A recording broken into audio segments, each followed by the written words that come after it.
Good morning, good afternoon, and good evening, and welcome to the Southern Magic Podcast, episode, I think 8 or 9. It's maybe 9, 10, somewhere in there. Episode. Yeah. We're going to say episode 9, but it may be incorrect. All right. Is this not the Pickle Podcast? No, it's not. This is not the Pickle Podcast. We still have that in the works. Oh. My friend actually sent me one about a podcast that's just about pickles, and I really hope that it's just like they get to like episode like 40 and they're just like, pickles. Pretty good. Wait a minute. When you say, is it like a podcast about like the practice of pickling, or? No, it's a podcast about pickles, like people that like pickles. Interesting. Well, I am a fan of a good bread and butter pickle every once in a while, so that means I'm a fan of a freaking human pickle, also known as a no. Oh my goodness. Okay. I'm tired. No, I am very tired as well. It was a long day at work, but I am glad that we're all here hanging out to talk about some Magic for a little bit. Pickles. And pickles. Yay. Apparently. Or beans. I like dill. I like the dill kind. Dill's good. I like bread and butter personally. I mean, like if I'm having the pickles for a snack, I like dill. But if I'm putting something on a sandwich, I really like better bread and butter. Dude, I will smack up some little baby dill pickles. Oh, they don't stand a chance if they're in my fridge. So you know what you are though? You're a big dill. You know that? Well, I would. You know why you're a big deal? Because you did so good at the Eternal weekend. You wanna talk about that for a little bit? I mean, we can. What all would y'all like to talk about? Essentially, I guess I can start off with the deck I played. Sure. We should probably do some like preface first. So, I guess I'm kind of stealing this from Matt, but I'll let you. No. Okay, please. I was gonna say, so this weekend, us three. And I guess it was just us three from the podcast that went, right? Everybody else was just friends and, people that just enjoyed going to play Legacy. I did, how I like to say, bad in the main event. Matt actually did pretty decent, and Josh killed it at the event. You were Brian Cook's only loss, right? In the Swiss? That's right. Yeah. You were Brian Cook's only loss in the Swiss, and you went X2-1? Is that right? X2 8-2-1. That was my full record. You wanna tell the class about how that felt, and what deck you were playing, and all that? Yeah, sure. So, I decided to play Old Faithful. I decided to play Death and Taxes, the Yorion version to be specific, at Eternal Weekend. And it's a deck, honestly, and it's funny because that's a deck that if you were to ask me in October what I would play, I would tell you no question about it. I'm playing Death and Taxes, but you can ask Will, ask Matt. I was very close to getting off that deck for Eternal Weekend just because I was just so jaded about it. I felt like, especially at our locals, I've just been getting smacked up and down with that deck. And it was pretty frustrating, so I was very close to playing Death Shadow in the main event. And considering the amount of bean decks up the beanstalk decks that there were, I'm glad I didn't. But either way, I played Death and Taxes, and it felt really smooth. It was one of those tournaments where it's one of those rare tournaments where it felt like every card in my deck, even all 15 cards in the sideboard, came to play. I mean, even the goofy cards I was mainboarding in Death and Taxes, like Canoptic Scarab Swarm. Those of you listening to this, you get 5 bonus points if you can tell me what that card does. But it's hilarious. Like, I just had a bunch of weirdo cards come out of nowhere. Round 1, I played against some Golgari Gaia's Cradle control deck. Still didn't know what it was supposed to do, but I just put Cauldron Complete into play and was just like, all right, well, here you go. Didn't matter what it did. I feel like that's going to be a lot of the games. First, it was like, I just put a Cauldron Complete in play. Yeah, it was really close until I played Urza Saga and got just played a Cauldron Complete and play. I was like, deal with it. Indestructible, huh? Round 2, I played against Mono Blue Painter, And I won because of Canoptic Scarab Swarm, which for those of you who don't know what that does, it's 4 colorless for a 1/1 flyer that when it enters the battlefield, you exile target player's graveyard, and for each land or artifact that was exiled this way, you get a 1/1 flyer. So I vialed it in response to an Emery, and I got 7 1/1s, and my opponent was at 7 life. Round 2, or round 3 rather, I played against lands, and it was a pretty intricate matchup, but really it just came down to the fact that I had Lion Sash, and Lion Sash just kind of eats that deck alive. Lion Sash and Sanctum Prelate, because I was able to go Sanctum Prelate on 2, and that basically shut off the Punishing Fire lock, and it also shut off Life from Alone. And I remember thinking to myself, man, that might be the best Sanctum Prelate I play all day. And I was wrong, because in the very next round, I play against Bryant Cook, the Epic Storm, for those of you who are familiar. Good, and let me preface this with the fact that I remember I looked at our buddy Drake. I remember I said, you know what? Now I'm 3-0. I might play against someone notable, someone that's known in the community. And for those of you, and we've had K3 on, or Kenny, we've had K3 on our channel before, helping out with some streams as a special guest. He likes to play the Epic Storm at our locals, and he just has my number every time we, like, it's not even been close. I don't think I've ever game against him, and he's Epic Storm. So when I looked down at the Melee app and I saw it was Bryant Cook, I literally said, "Oh fuck," because there's no way I literally put in the chat like the good times have ended. You did. You said the good times have ended, and I wanted to meet you at the table to hold your hand. And so game 1, and this is why the matchup's so bad. If you look at Death and Taxes, this is a deck that runs Thalia. This is a deck that runs Sanctum Prelate, and you're like, how does Storm beat those cards? Well, the problem is Storm is just so fast that you can't even get it. And to give you an example, I was on the play in game 1, and I played and I had a Thalia in hand, and I went land, go. I went land, Mother of Runes, go. And Brian Cook goes, turn 1, thought sees you. Turn 2, kill you. And I was like, well, okay, I guess races with that. Yeah, it's like, well, that's what it is. That's just the way it is. And so then at that point, I call over Will, who was watching. I said, hey, Will, can you grab me a Sharpie? Because what I was going to do is I had 2 Mind Break traps in the sideboard.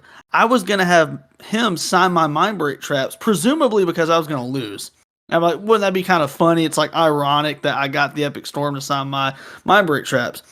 Well, then in game 2, I keep a decent 7 with a Mind Break trap in it, and Bryant Cook just goes berserk on turn 1. I don't even remember the line he took, but he did like Dark Ritual, Pyretic Ritual, play LED, cast Ponder, hold priority, crack LED, get Beseech the Mirror off the top, cast Beseech the Mirror, and then I Mind Break trapped him, and he instantly conceded, just instantly scooped. Didn't even.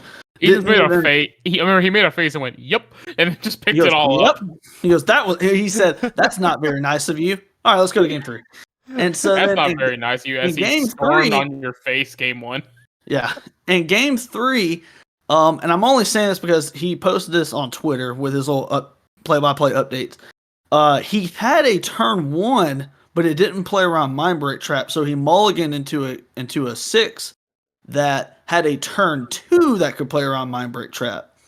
So he goes land, ponder, and let me also say I had a Deafening Silence in my opener, so I'm like, okay, I have a 5. Yeah, I mulliganed to 5. And I had a Deafening Silence in hand, and I remember thinking to myself, oh, I have a shot. He goes Ponder, and then plays a Lotus Petal. I'm like, oh, well, here we are. We're done. And then he passed the turn. I couldn't believe it. I couldn't untap quick enough. I untapped, played a Deafening Silence, and this is where things got kind of R-rated. Because I played Deafening Silence. I think he casts Ponder and then passes turn. I draw Thalia. I play a Thalia. He then taps 1 mana, plays a Chrome Mox, passes the turn. I then draw a Sanctum Prelate. I cast a Sanctum Prelate. I put it on 2, so that stops all of his Abrupt Decays and Burning Wishes and stuff to kill my board. And then I draw Loran. And Loran is the white Reclamation Sage, essentially. She ETBs, I blow up his Chrome Mox, and then I Wasteland him. and then he conceded. It was disgusting. Yeah, for some reason, just conceded. It was disgusting. It was one of the most disgusting games I ever had. And I just remember the funniest part is I still have my Sharpie out because I was going to get him to sign my mind break trap. But in that moment, after what I just did to him, I was like, I'm not going to have this man sign anything of mine because I don't want him to snap. He's actually a pretty cool guy. He has his own little Epic Storm tokens. And he handed me one. He goes, would you like a signed Epic Storm token? And I was like, yeah. And he signed it for me. And then he leans in real close and he goes, and don't you ever cast a Thalia against me ever again. So, pretty cool guy. No, yeah.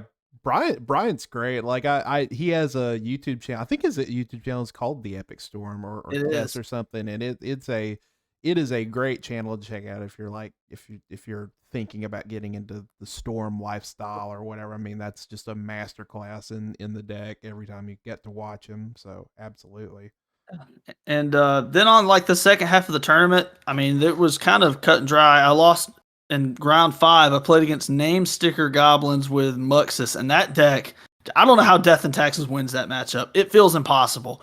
Because what was the Goblin's name? I don't even know. That's the thing. I still don't even know how it really worked.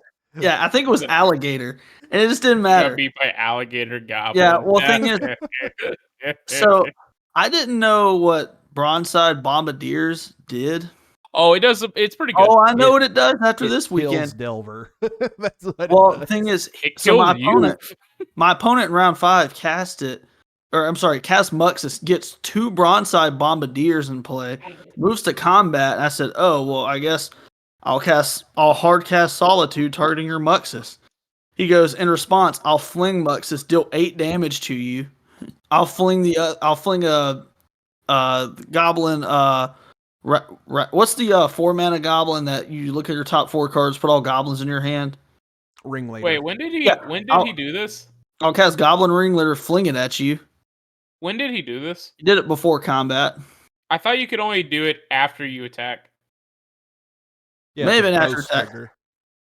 I could be getting it wrong. Either way, I got fucked. Okay, I was just making sure you weren't getting cheated or something. No, they did it. They did it legally, and they actually went pretty far. I think they top 16. But no, I got destroyed. And then round after that, I played against 4-color Delver. And it was basically just Delver, but it splashed black for Bowmasters, and it ran 4th Aerlingus.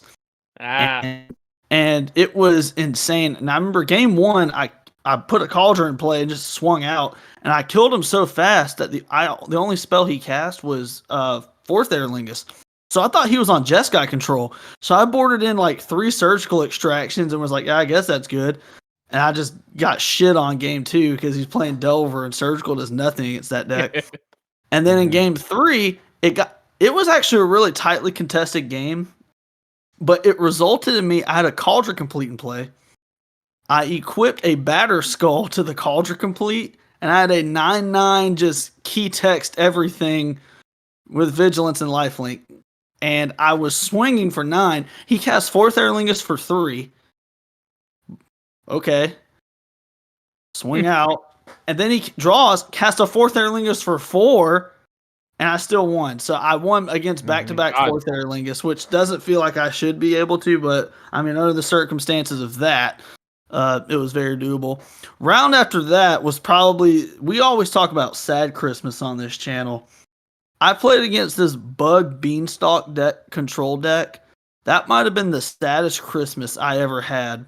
That was the one I watched you play. Matt was beside me. It was like, it's essentially like watching, let's say you're driving down the road and you accidentally hit a small dog.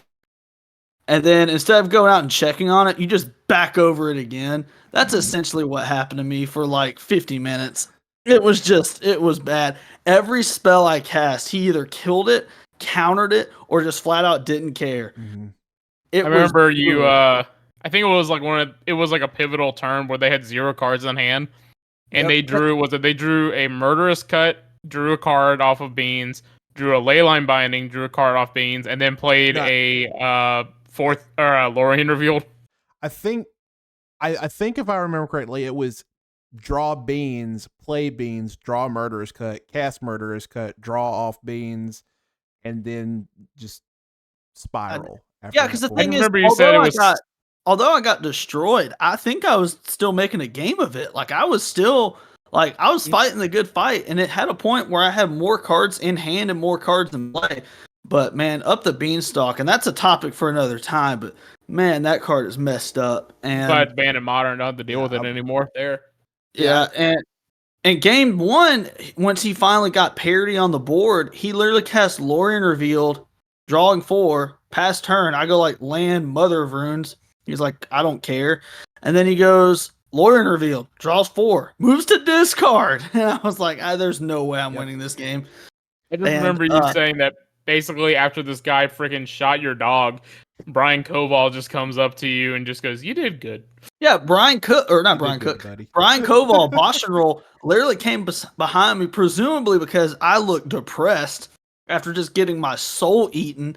And he looks behind me, he taps me on the back, he goes, "Just want to say you played really well."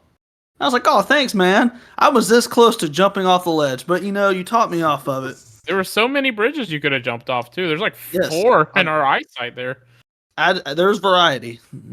I'm glad you brought up beans, because I do want to touch on that a little bit while we're still on the Eternal Weekend topic. But Beans sucks.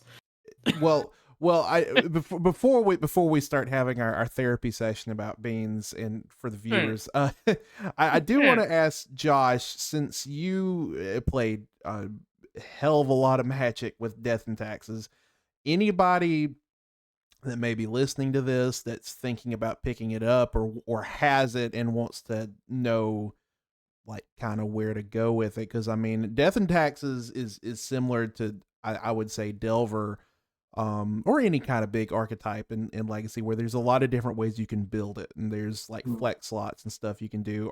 Was there anything that you would, if I was trying to get into D&T, or if I wanted tips on what versions to play, is there anything that any takeaways that you had that you will use going forward that you think would be useful for that? I would say play the mono white version. I know there's been a lot of people they're splashing black for Orcish Bowmasters, and that's a great card. I mean, you don't have to be a genius to know that Orcish Bowmasters is good. You'll definitely be good in the mirror, but the one with Up the Beanstalk is a card that's just, its stock is just doing this in Legacy. Like, more and more decks are starting to run it.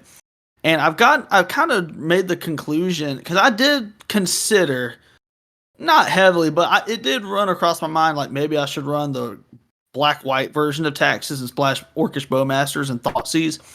But the reason I didn't go with it is because I saw all these, you're either playing against a really aggressive combo deck or you're playing against a bean deck.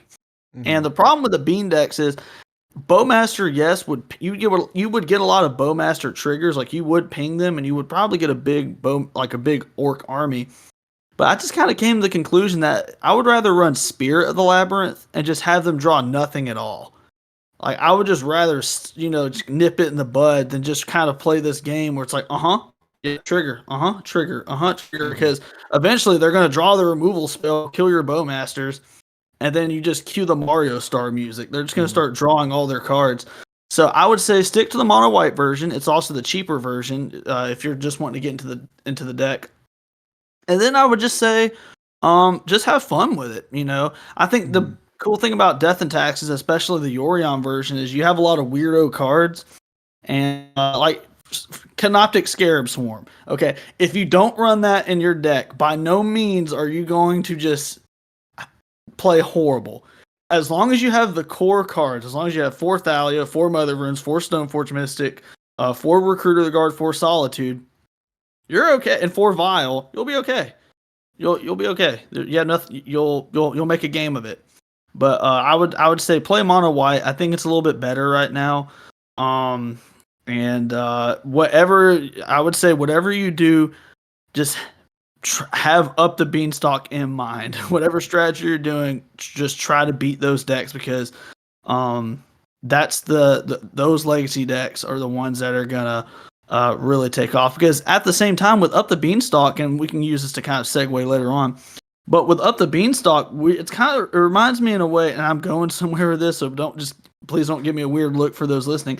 It reminds me of Splinter Twin, and it reminds me of Eldrazi Winter, when everyone had different flavors of that archetype, where it's like, ooh, I'm running Grixis Twin. Ooh, I'm running Jeskai Twin. And it's like, oh, I'm running, colorless Eldrazi. Oh, I'm running blue-red Eldrazi. Now it's like, I'm running 4-color beans, but with no black in it. Or I'm running 4-color beans with no white in it. And so it's like, I don't even know if we've figured out the best Beanstalk deck yet. But right now, at the moment, I could see a world where it's like, I'm going to run a Beanstalk deck that beats this version of Beanstalk. And it's just, again, I know I'm the group pessimist. I hate that card, and I hate the decks that run it. They are so unfun. They always go to time 9% of the time. It's the play experience is miserable. But the worst part is the deck does not kill fast. So you're kind of sitting in this quandary where you have no cards in hand, you have a thumb up your crack, and your opponent has 8 cards in hand, they're moving to discard, and they have to pass the turn because they quite literally do not have a way to win the game in hand. Yeah, no, I agree. That was I do think that kind of segues perfectly into the other thing about Eternal Weekend. The main big takeaway is Beans is the deck to beat in Legacy right now. It is everywhere. It is it's a fair deck, but it's not in a way. Forcible should not say draw a card. Yes, I in a travel vlog that we put together that should be coming down the pipeline at some point.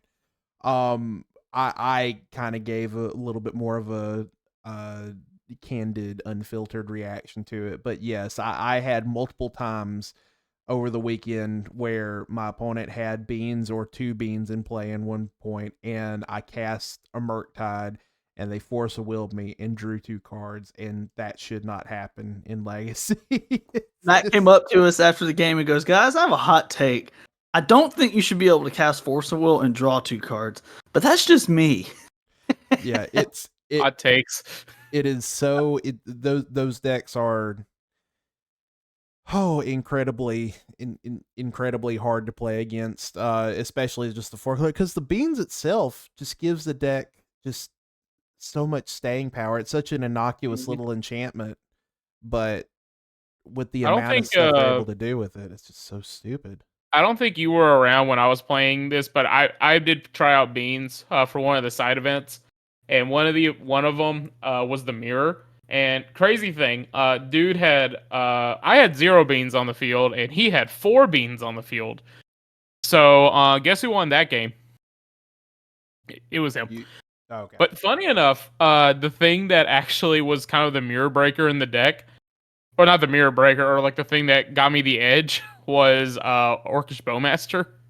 Because you just every time they cast a spell, you make a 4. You make a 4 at minimum of 4/4, and they take 4. This is kind of my hot take. If you're not on beans and you're playing green in any way, like if I was on Teamer Delver right now, I would 100% be jamming 1 to 2 copies of this in my sideboard. I think Back to Nature is really good right now, because they rely so heavily on beans and Leyline Binding, because Leyline Binding is so huge in that deck. Just being able to cast it for 1 because they have umpteen bajillion duels out with all the card draw they have. It's just so you might honestly see people start mainboarding 1 or 2 Back to Natures, or like possibly like a destroy target artifact or enchantment effect that cycles itself. I'm sure there's got to be something like that in Magic somewhere. Yeah, Wilt. Like I wouldn't be surprised if that becomes a thing. It's just, and I could go on about like my tournament results. I mean, everything else is just pretty kosher. There wasn't anything other than just get my face beat in. Everything else was just Delver and Painter. Like it was just, and Rhinos. Like it was just basic matchups. Nothing cool that happened. You did great. What I remember at the end, though, why I'm saying this is because when I looked at the top 8 standings and I looked at the people who were there, it kind of made sense. Now, I don't want to draw conclusions where they don't exist, but if Eternal Weekend, which is the weekend of Legacy, where people play their most solved decks, and it is a relatively, in the grand scheme of things, it's a big sample size, but it's not like the end all be all sample size. But if there's anything I look from this top 8, it kind of made sense because, there was like 3 Beans decks, and then every other deck just didn't care about Up the Beanstalk at all. You had like 2 Painter decks. You had Bryant Cook playing the Epic Storm. How many losses did he have? And then yeah, and it's posted on his YouTube video. So it's like the meta seems like it's going to start warping and start trending towards decks that obviously play Up the Beanstalk, and decks that and then decks that struggle against Up the Bean, or decks that just don't care about Up the Beanstalks. And I am glad I had a good result with Death and Taxes, because I see that as the deck that's probably going to trend downward, because it's just you can't beat that card advantage when you're playing a creature swarm deck, like a creature control deck, because the way Death and Taxes and other creature decks, even Delver to an extent, used to do good against Up the Bean, or against these do nothing control decks, is eventually the control deck's just going to run out of ammo. Yeah, like they're going to have 2 cards in hand, then you slam down a Murktide, or you slam down a Trinity Nemesis, or I slam down like a turn like 8 Recruiter of the Guard and just kind of eke out ahead. Up the Beanstalk just allows those control decks to just keep churning, and it's like it really feels like you're swimming upstream playing against it, and it's brutal. That's usually like the plan from the Delver side of it. If you're going into like a mid-rangey or the mirror type thing, you usually don't want Force of Wills, or like at least the full 4 in your deck, because in matchups like that, it's card disadvantage, and that is a very bad place to be in. But with Beans, you can play you can keep your Force of Wills in and just have that extra, removal spell without sacrificing a card. Like you're just 1 for 1ing instead, 2 for 1ing, which completely throws off the math of sideboarding, which is a big way it plays against Delver. But yeah, besides that, though, besides the Bean stack, there was, as you said, there was a pretty good bit of diversity. Like, people brought their sweetness this weekend. Yeah, to some degree, that's what's great about Eternal Weekend, is a lot of it is just people have their one legacy deck or their one vintage deck, and this is the weekend to run wild with it. And they are pimped out. This is not like this. This was a labor of love for a lot of these decks. Matt, do you want to tell the people about how you almost got DQ'd from a challenge? Oh, about the Trop? Oh no. Oh, I know what you're talking about. Yeah, the other one. So I wish I could pull up a picture of it, but if you can, so the FBB Foreign Black Border Forest. Is it that one, or are there multiple ones? That's just the only one that does this? It's just that one. Okay, so there is a FBB Forest that that has the same art and the same white color in the text box as a Plains. It looks like a Plains from a distance, but if you see, it's called Wald, which is German for forest. And if you look in the text box, it says tap to add green. It has the little tree icon. And I played Rhinos in one challenge just to mix it up, and I made it a point every time I fetched for it or played for it, I would push the card to the opponent, and I would say, "This is a forest," and they would, and all my opponents were fine with it. They're like, "Okay, that's funny," but yeah. And at one point, cool. The judge, I played a violent outburst or something, and we resolved it, and off to the side, I saw one of the judges lean over look at something, and then he leaned back, and then he started muttering to one of his other judge friends. They were just talking with one another, and then eventually, like maybe 30 seconds later, the judge came over and said, "Excuse me, I need to stop this game for a second." And then I said, "Okay," and then he said, "How did you cast that violent outburst? Where did you get the green mana from?" And I didn't even think about the fact that it looked completely like a place. I just said, I used this forest. Walled. It's walled. Walled. Walled. And the judge like looked at it really close, and then once he saw what it was, he just kind of smirked, and he said, and he just kind of like rolled his eyes, and he's like, "In the future, if you register this, please check with the main judge." But he thought he thought it was funny, and he took a Walled. picture of What do it. you I mean? guess It's walled. it's Walled. walled. It's walled. That's how I cast. I've got the it. wall somewhere actually. Here, keep talking. I'll go find it. But no, that was Yeah, hilarious. it might be in my backpack. Hang on. Give me a minute. It's It was literally so the funny. same art as the beta planes that I have in Death and Taxes. It just tapped for a green. It is a plains basically in every way, shape, or form, except for the name of it and the little green symbol in it. Otherwise than that, from a distance, it looks like a plains. It was so hilarious.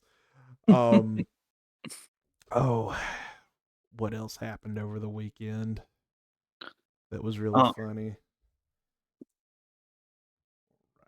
Trying to think, there's some challenges that there had to be some. I would like. Oh, I got to cast the Battle of Bywater. If you want to talk about something that's funny, I got to cast a spell that I never cast before in paper. Okay, I have it. I played it against rhinos. Oh, you have walled? I have walled. Yes, please show the viewers walled. Yeah. Walled. Walled. Yeah, that's a forest. That's a forest for the non-audio for the viewers, not the audio listeners. Will is holding up a card of a very clearly a forest card. Walled. Walled. It's walled. Walled. I know the other thing. Another funny thing that happened. You want to see the mountain? The Angie. I like the Angie Mountain. Angie. Shout out to Watucky for letting me borrow these. Can we get that one signed? Sure.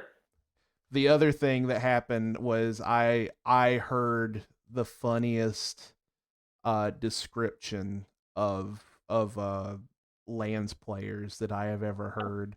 So it was like these guys that were I guess they had to have been Lands players because they started talking about like tabernacles and explorations and stuff.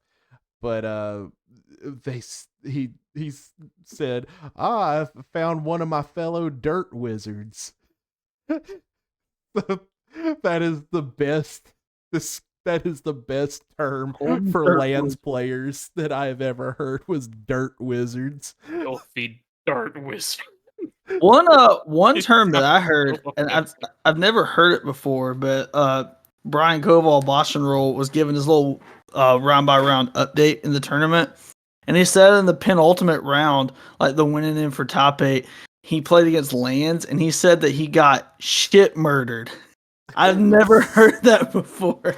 Oh, he says that on his stream sometimes. I'm gonna start saying that. He's like, yeah, I got straight up shit murdered by Lands. Now here's the real thing. Okay, so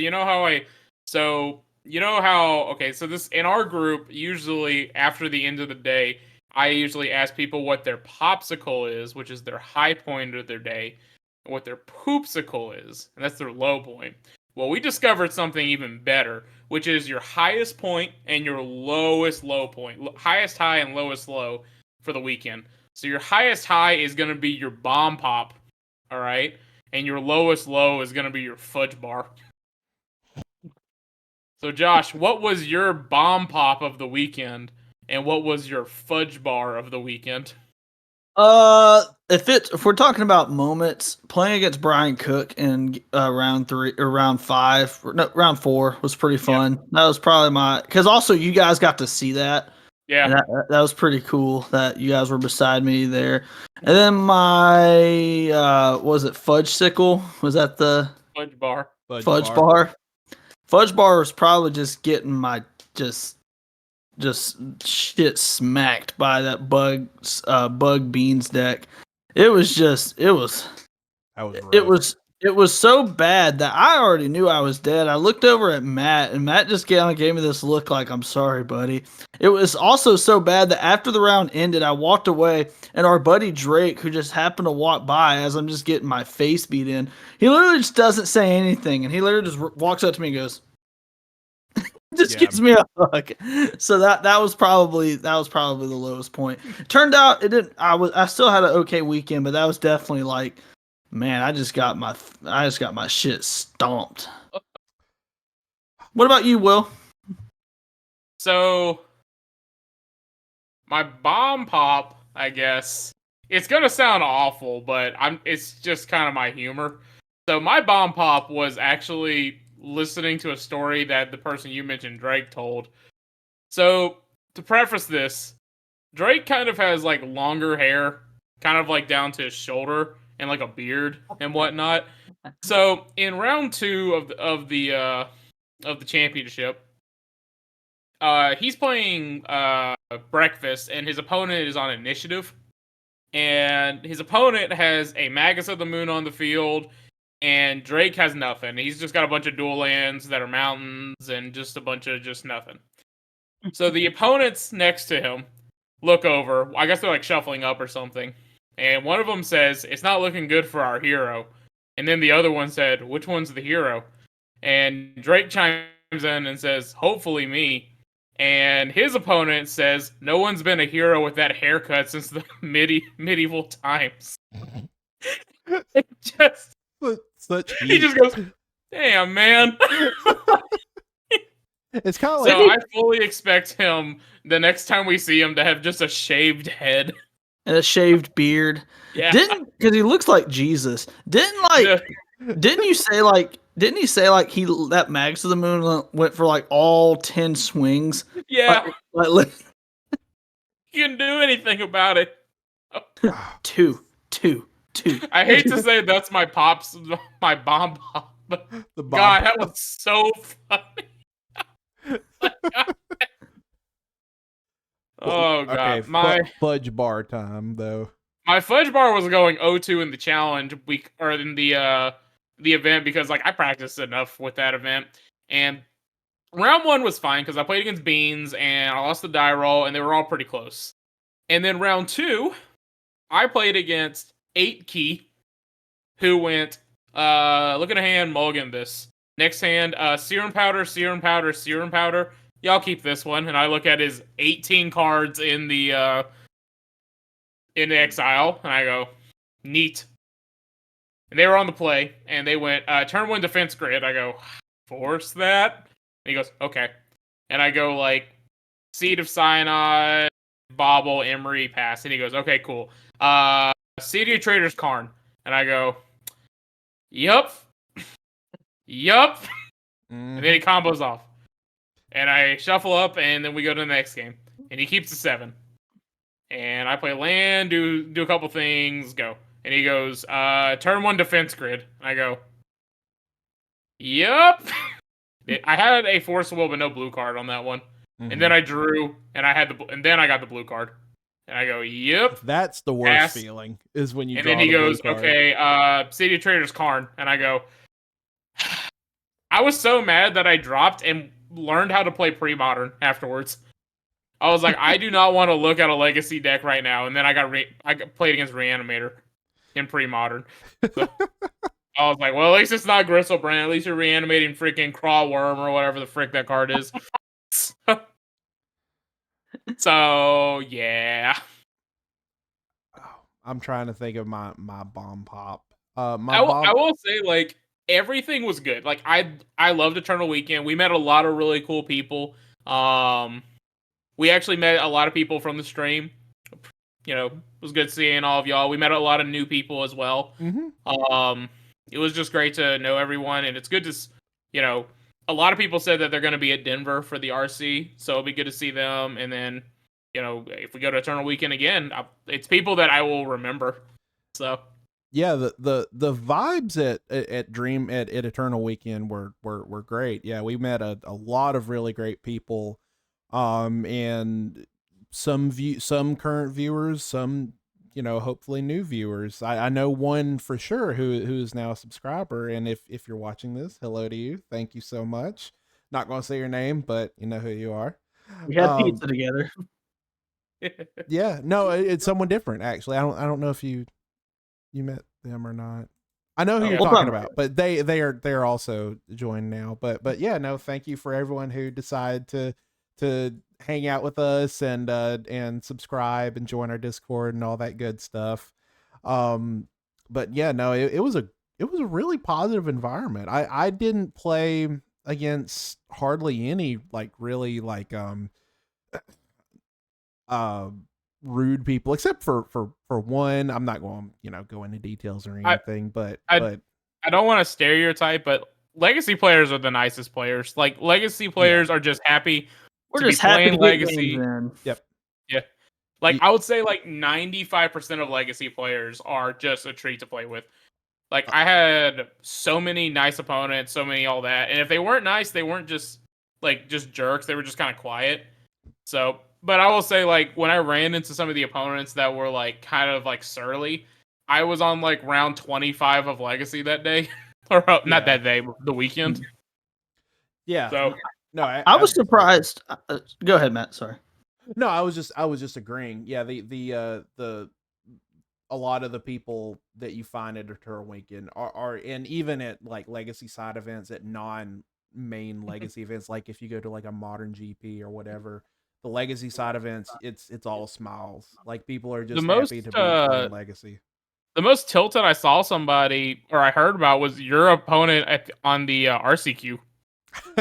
Yeah, I made a Titan player frustrated. I did something that this is the one that was tying for my bomb pop. Was I actually did the impossible. I beat Titan on burn because we went to game 3 and he went for it, got a Titan in play, and swung, and well, before he went to combat, I pathed him, and then I drew the lethal burn spell off the top, and I was like, oh my goodness. And man, he was not happy. He was a little bit frustrated with me. My favorite part is afterwards, and I'm not gonna rick on this guy too long, but my favorite part is afterwards. He said something to the effect of like, "I could have gotten like 2 more Titans, but I just didn't feel like it because I want to sign up for the next event." Proceeds to not sign up for the next event, and literally is just a few seats down in the next round. I've always said he in was going to Magic, concede to him anyway. Yeah. It's like, no, you weren't. Yeah, I've always said in Magic, if you could have, you would have. Yeah, that was the thing that he said where I was like, he said like I was going to concede to you anyway. Like I was like, no, you weren't. Come on, man. Like be real with me. You would have taken the win and went on to the next round if you'd beat me. So come on. Mm-hmm. But going back to where we're talking about silly.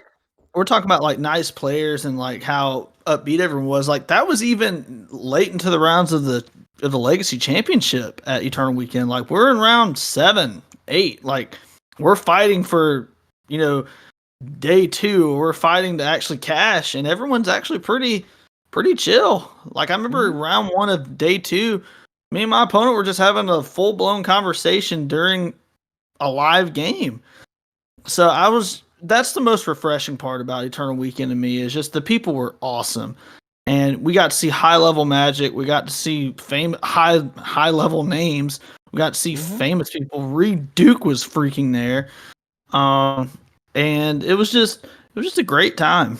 Oh, and Matt, what was your fudge pop? I forgot. You said the fudge bar. I was trying to think of that. There was that Magic related. I don't know what it is, but that homeless man trying to pick a fight with you is pretty funny. Oh yeah, hey, big man, hey, big boy, hey big boy, give me a big chili big bowl of chili. Yeah, we were walking. I don't know if I would consider that even a fudge. I was trying to keep it Magic related, but that was what I was thinking of. It was funny. I wouldn't even honestly consider that like a poopsicle or anything. It was just kind of random and weird. Like we were walking through Pittsburgh, and I made a joke while we were just walking down. We Beer walked king. past this. Yeah, we walked past this liquor store, and just to kind of set the scene, it's a dark. It's at night. We're in Was it dark and downtown city. stormy night? It was kind of dark. There's just a few street lights here and there, and this liquor store we walked by is it is so bright. They have every single LED neon alcohol sign you can think of on top of the fluorescent lights they had inside, and it's just literally you had to squint to walk by because it was so bright. And I just was bullshit and just like I walked by and I said, "Oh my god, this is like the pearly gates for alcoholics or something." And and I after we walked past that, there was a beat, and then from behind me, I hear this very intoxicated person just say, "I'm not a fucking alcoholic. You come over here and say it to my face, big boy. Why don't you go have your bowl of chili and come here and say it to my face?" Like, he was so upset. And Me and my dad talked about that, and apparently, when we walked by, my dad told me that he said, "But I love you." So oh, nice. Okay, well, Uh, I didn't hear that. I didn't hear that either. But like, I was just like, man, this guy's not going to do anything. I said, like, I told myself, like, look, I'm not going to say anything to him, and like, I have I at mean, if least, he was gonna do something, there was a horde of 7 of us. yeah, and No, I had actually, like, no, there was 8. There was 8 of us that time. I had at least 30 years and 100 pounds on this guy, so I think, Yeah, like we would I'd just be sit on fine. him. Yeah, Like, yeah. But no, that was just kind of it was almost like a GTA random encounter. It was just so just off the wall. But as far as like the fudge bar goes for the event, um I got blown out twice in a row by ah, fourth Aer Lingus out of Painter, and that just I my brain couldn't process it. Because it got to the late game where I was trying to just close out the game, and then we're just top decking against one another, and he has all of his soul lands in play with one random unassuming plateau, and then he fourth Airlingus me for like 10 or something 2 games in a row, and I was like, I hate this game. I'm so tired. And then I played Modern after that. Well, Yeah, in you did. game 2, because I remember game 2, you had a counterbalance in play, and you were so far ahead because you triggered counterbalance, countered all of his meaningful stuff, and he taps out for like you said, the fourth Interling is Yep. for 7. Did And I you was trigger just the like, counterbalance when the 4th Aerlingus went for 7? Yeah, I don't think I have any 10 costs in my deck, so You don't have your omniscience to get them. I don't have omniscience. but it was Like, so funny because I'm just in my mind, I'm thinking, is this the new hotness? Does Painter just play No. fourth Interling out of nowhere? oh, I mean, maybe it does. There's some hot tech for any Painter players that are listening to this that want like something to spice up their deck. Is like, Yeah, I if will you say wanna that win- card. if you want to That win your card has local slowly legacy made challenge. Plateau go up about $100. if you ever find yourself in like a really grindy stalemate where you have nothing but ancient tombs and one city of traders or something and Put 'em to lands in use. play, it's a hell of a top deck. So, oh, but that was fun. But yeah, Eternal Weekend was awesome. We'll probably have like some kind of vidoc or a vlog or something coming out soon-ish. Probably we're gonna work on editing it. But that'll be fun. So check out the channel for that. If you just want to like have a live it again vicariously through us. Living like Larry. But we have about 10 minutes left. I kind of wanted to touch on some current events that are kind of going on in the game. Oh, So podcast over. Podcast over. Good night. do you want to dip? No, I'm good. Just I'm kidding. yeah, just so Timeless, the new arena format that we David and Grant and I talked about a little last week, is live now. As expected, some of the top decks right now are Is It Delver, which resembles a lot like the Legacy deck because you can play Ragavan, you can play Delver, you can play Legislator, Mishra's Bauble, all that good stuff. That is probably the number one that's going to be doing really well right now. We played a little bit before the podcast, and it is quite chaotic. I forgot you could play Oko in it, so now you can Oko your opponent's One Rings, which is pretty sweet. But no, I'm thinking about dipping into that over the weekend and trying to build like maybe some kind of Rakdos mid-range deck or something with Orcish Bowmasters, Thoughtseize, and all that good stuff. So I think that'll be fun. Ravnica Remastered has gotten some spoilers. It's hard to call these spoilers actually because they're really all just reprints. But all the Shocklands are going to have 5 billion different versions of them. So you can probably expect Shockland prices to go down. I don't know if they could ever top the Space Shocklands personally. I think those look so sweet. I think those are my favorite. But this is a good way to get like Rob Alexander arts. If you're just like a Rob Alexander head and you really want to oldify your decks, this is going to be a great and probably affordable way to get them. So we'll see those prices really go down far. So if you're thinking about getting into Modern and need Shocklands, this is going to be a really good time to pick them up. Once you get the Shocklands, really the world is your oyster. I will say it's really good for Shocklands, but some of the reprints are kind of funny because it's all the Ravnica sets. Have you seen what they printed at Mythic in some of these? I know that Deathrite's getting reprinted, or they printed Teferi at Mythic, right? They reprinted Teferi, Time Raveler at Mythic, and they also printed Guardian Project at Mythic.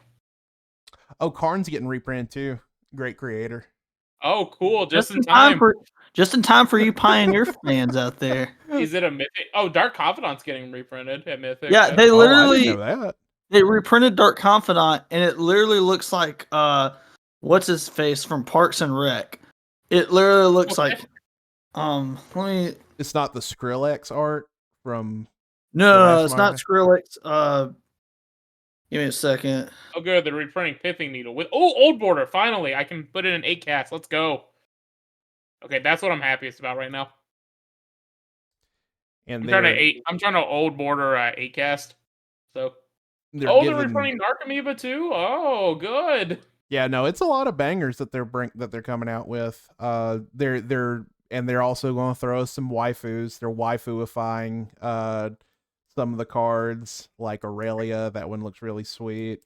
If you want to see some cool, definitely appropriate art of Aurelia, I got you.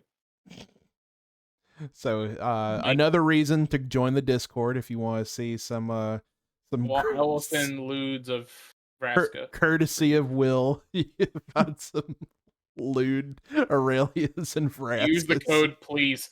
For I'll post put in promo code and Vraska art with Aurelia in the background.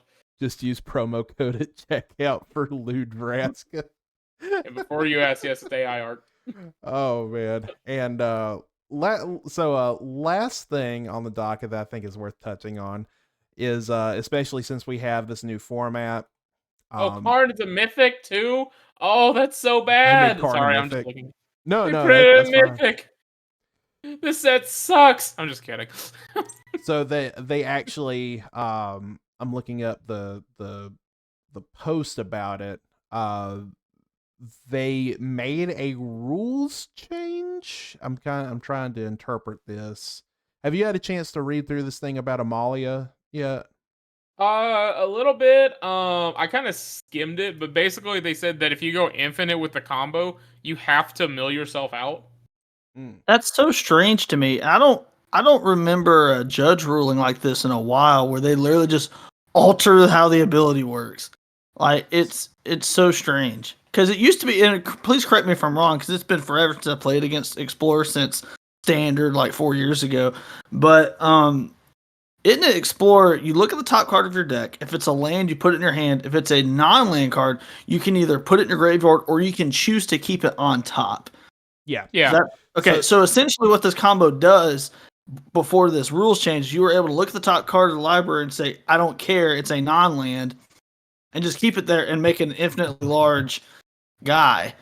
I think the reason why is because the loop cannot be broken. Like, it'll just go infinitely. Yeah. Unless you mill yourself out. So the loop for anyone that's curious. So Amalia, I believe, has the text of every time you explore, you gain or you Whatever you gain, life you explore. Yeah, and then Wild Growth Walker has the inverse of that. Of whenever you explore, you gain 3 life. So they just ping pong one another, and then Amalia gets gigantic.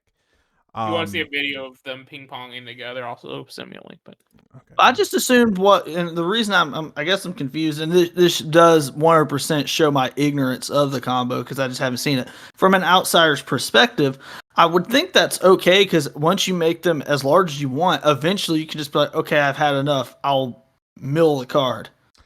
Well, I think what it is it's every time you explore, it happens, and it's not a May ability. And because it's not a May, it will just infinitely happen until you're out of cards in deck. Well, actually, the thing I was going to ask, doesn't Amalia have some kind of text on her that says when she gets to 20, you destroy everything else? I think it's because there's more triggers on the stack. All I know is an L3 posted it, so let me look up the card. But again, it could just be showing my ignorance with how the rules work in the deck. I mean, this ruling does not affect me in the slightest. I don't even know how good this deck is, but I thought it was strange. So, well, I guess this is just kind of like a PSA then to anybody who's looking for a deck to jump into Timeless with that maybe save the wild cards and not invest in this one since they're kind of nerfing the combo a little bit. I myself am going to be immediately burning the wild cards I need to play Ragavan so I can play my little monkey in something else besides Modern.